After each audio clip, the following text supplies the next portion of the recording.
Maido! Hi there, Japan fans.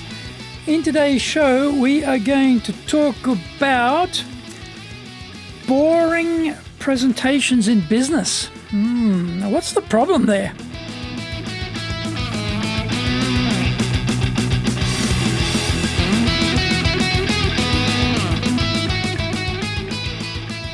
Preseno Master Shimashou.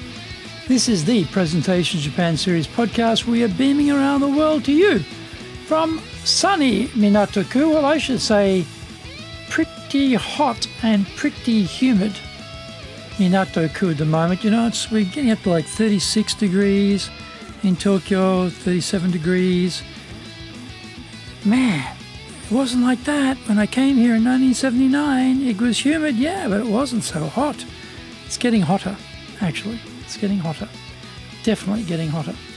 I'm your host, Dr. Greg Story, your corporate coaching and training guy committed to your success. I'm the president of Dale Carnegie Train Japan and the best-selling author of Japan Sales Mastery and Japan Business Mastery. And my new book, Japan Presentations Mastery, is with my editor. I must ask him how that's going. I haven't heard from him for a while. It's a long book. It's probably going to take him a while, but that'll be the third one in the series. Look forward to that.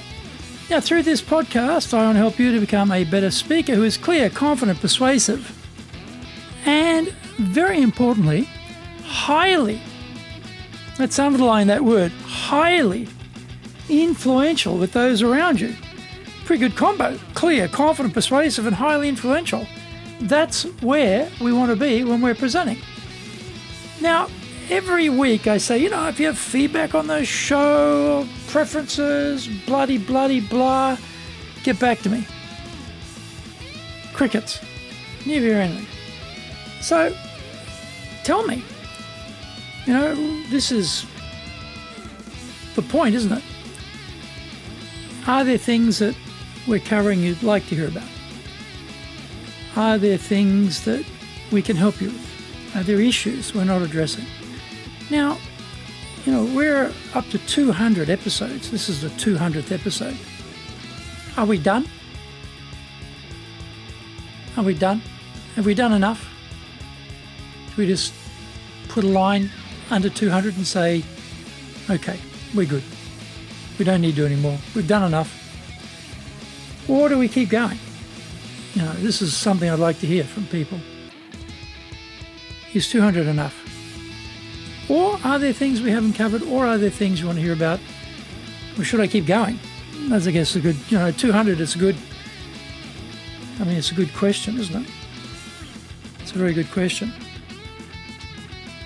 Or do we wait till we get to 208, which is actually the fourth year of the podcast, and we say, right, 4 years, we've got enough content, we're done. I'd like to know. So, write to me.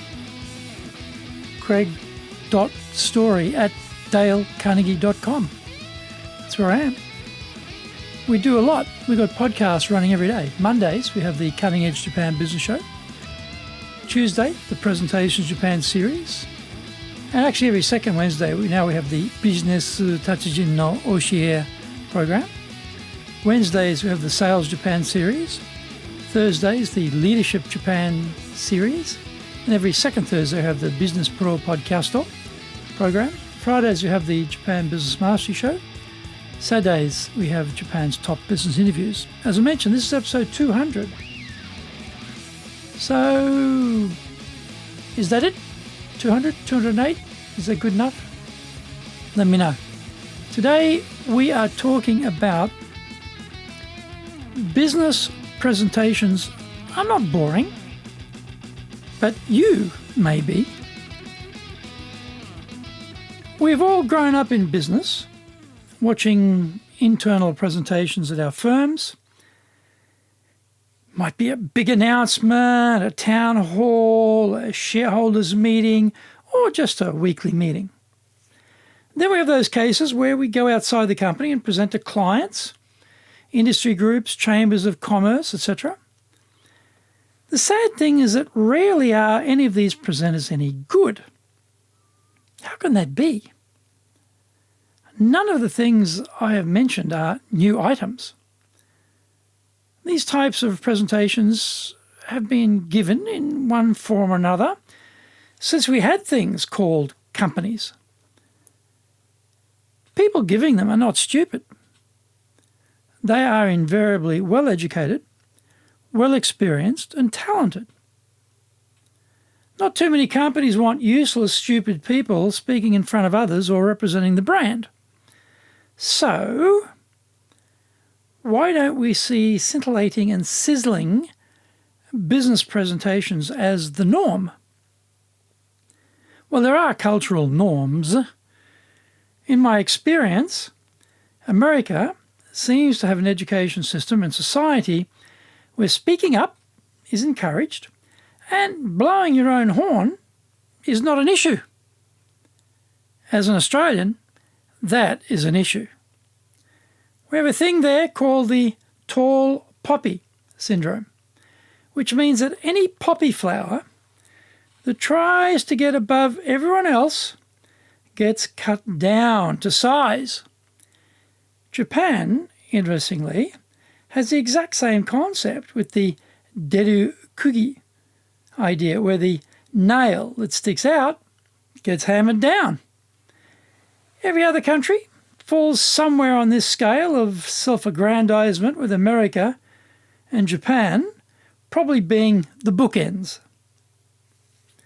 When you make a presentation, you are thrusting yourself forward.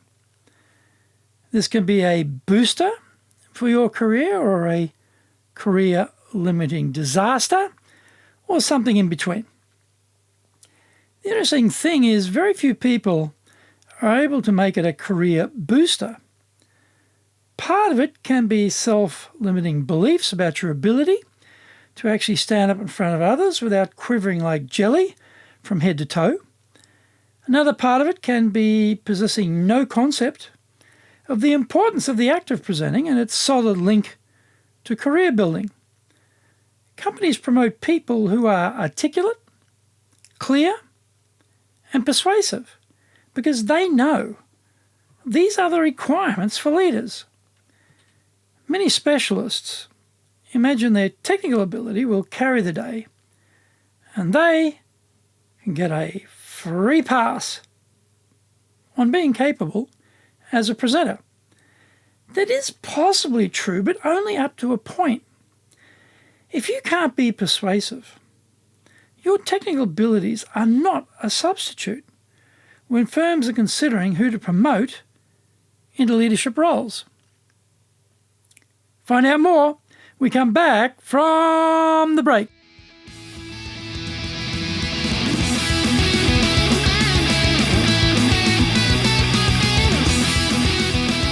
Today's show is brought to you by our public courses, but we also do custom in-house programs. We do these online, we do these in person in our super safe classroom. We do them in Japanese and we do them in English. Today's show is sponsored by, on the 2nd of September, online program, Virtual Meetings That Engage. On the 3rd of September and repeated on the 8th of September, we're having virtual selling and having a preview of that coming course. On the 4th of September, we are doing negotiations, a human relations approach. And on the 10th and 11th of September, we're doing high impact presentations in the classroom. Now, if you want to do better in Japan, or you want to give me a comment about whether I should throw in the towel or not, email me at greg.story, greg.story, S-T-O-R-Y, at Dale Carnegie, all one word, DALECARNEGIE.com. Check out our website, enjapan.dalecarnegie.com. If you like learning by watching videos, we've got over 1,000. It's actually, I think, 1,010 last time I checked. That's at Japan Dale KTV on YouTube. Now, we release 3 TV shows every week on YouTube. The Cutting Edge Japan Business Show, that's the premier business show on Japan. Comes out every Monday. Fridays we have the Japan Business Mastery Show, and Saturdays we have Japan's top business interviews, where I interview leaders from SMEs all the way up to the corporate captains of industry on the topic of leading in Japan. Now, every second Thursday, we release the Business Pro Television Show. If you want to advance your knowledge for selling in Japan, then get my book, The Bible on Selling, Japan Sales Mastery. Get that from Amazon. If you want to know how to master business in Japan, then get Japan Business Mastery, also on Amazon.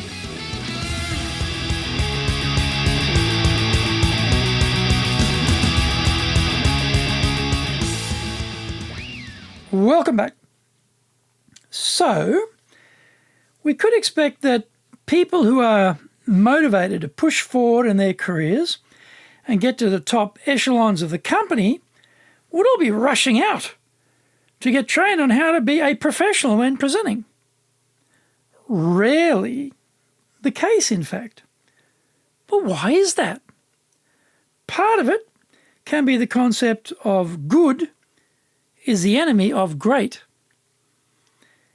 They are smart enough to do a good job and have concluded that's enough.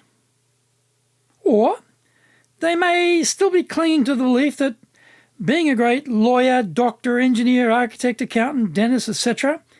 is the first and only order of priority as far as building a successful career goes. When the people around you are equally talented and knowledgeable about their profession, how do you stand out? There was a little-known senator from Illinois who projected himself to national attention at the Democratic Convention, eventually becoming America's 44th president and the first African-American to do so. Barack Obama did that by giving a great presentation at that convention in a political world packed to the gunnels with thrusters, self-promoters, and self-aggrandizers. Business is fiercely competitive, be it winning the client or winning the promotion.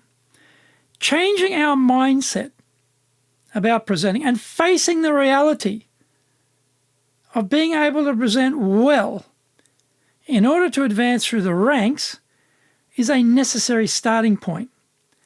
Next, we need great training to stand out amongst the crowd.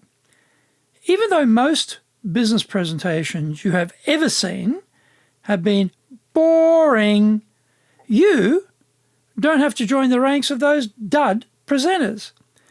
With the right mindset and training, you can quickly advance to the top 1% in your field as a presenter. Look around you and quickly realize it is not crowded at the top. Idea application is all. So, take action and get properly trained.